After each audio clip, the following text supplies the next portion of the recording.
Bonne année 2017 et bienvenue dans ce 4e numéro de Yoro. Bah oui, déjà 4 épisodes. Alors pendant que vous vous en mettiez plein la panse, moi, j'ai pas chômé. Certains éditeurs ont eu la bonne idée de m'envoyer en avant-première des pré-publications de livres à sortir. Et grâce à ça, j'ai pris ma première claque. Alors ça s'appelle Katanga, c'est de Sylvain Vallée et Fabien Nury. Ça sortira aux éditions d'Argo le 3 mars prochain.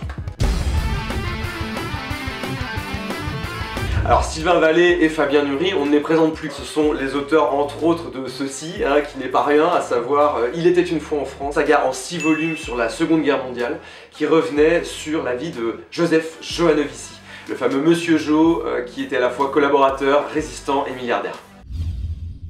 Alors avant de rentrer dans le vif du sujet, dans un premier temps, le Katanga, qu'est-ce que c'est? Alors en mai 1960, Patrice Lumumba, qui est à la tête du mouvement national congolais, il prend le pouvoir. Bon, ça plaît pas à beaucoup d'autres partis politiques qui ne sont pas invités à se joindre dans le gouvernement. Les Occidentaux, pour beaucoup des Belges et des Français qui sont présents sur place, prennent peur pour leurs petites personnes et pour aussi leurs intérêts. Ils vont à ce moment-là soutenir la CONACAT, la Confédération des Natifs du Katanga, avec à sa tête un certain Moïse Tshombe, on en reparlera.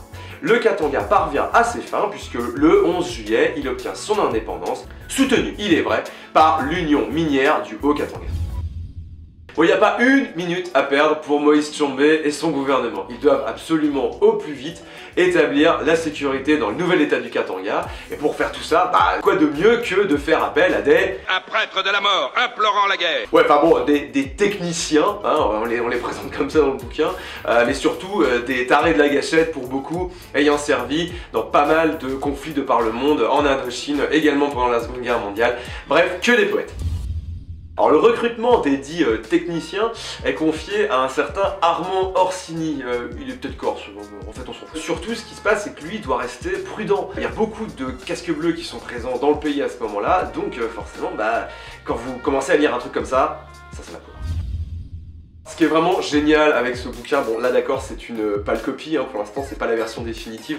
Ce qui est super, c'est que c'est extrêmement rythmé. Je veux dire, on s'embête pas un seul moment. Pour moi, à choisir entre aller au cinéma ou acheter ce bouquin pour pouvoir ensuite le mettre dans ma petite bibliothèque et garder chez moi, moi y a banco, y a pas photo quoi. Alors autre gros point fort de cette série, et là c'est Fabien Nury qui est responsable de ça, ce bouquin est un cocktail génial entre l'utilisation, le mélange de personnages de fiction, comme Armand Orsini, j'en ai parlé, et des personnages qui ont réellement existé, comme Moïse Tshombe, comme Évariste Kimba aussi, et c'est ça qui est super bien, ce mélange un petit peu qui n'arrête qu'on suit perpétuellement. En plus Fabien Nury, il n'en est pas à son premier coup d'essai, puisqu'il a aussi mélangé des personnages de fiction et des personnages authentiques avec L'Or et le Sang, qui est une série géniale en 4 volumes d'aventure qui revenait notamment sur les combattants du Rif marocain dans les années 20. Troisième point positif aussi pour Katanga, c'est le dessin de Sylvain Vallée. Non mais visez-moi ces tronches, je veux dire. Les dessins pareils, on les retrouve dans les films de Lautner, on les retrouve dans les Barbouzes ou dans les Tontons Flingueurs. C'est ça qui est super aussi, c'est que ce dessin de Sylvain Vallée renforce considérablement la narration. Bon, y a pas photo, Katanga c'est un gros coup de cœur, une grosse baffe, et c'est aussi la BD historique de ce début d'année 2017. Concrètement, vous n'êtes pas d'accord avec moi, si c'est ça, je sais plus qu'il y a me tricoter un pull, il fait froid dehors. Alors Yoro 4 c'est fini, j'espère que la vidéo vous a plu. Moi je vous donne rendez-vous dans une quinzaine de jours pour le prochain numéro. Entre temps, on est en train d'organiser un petit concours pour gagner ce bouquin. Je vous le montre, c'est Shizakobe le tome 1, c'est pas comme si je vous en avais pas déjà parlé en long et en large. Donc toutes les informations par rapport à la participation au concours suivront sur notre page Facebook. Donc n'hésitez pas à aller sur la page, à liker, à la partager. Continuez aussi d'aller voir ce qui se passe sur Instagram. Mon compte c'est Yoromat avec 2 T. Allez sur Twitter, @Yoromat. Inscrivez-vous aussi à notre chaîne YouTube. Et puis moi surtout, je vous dis à la prochaine quoi.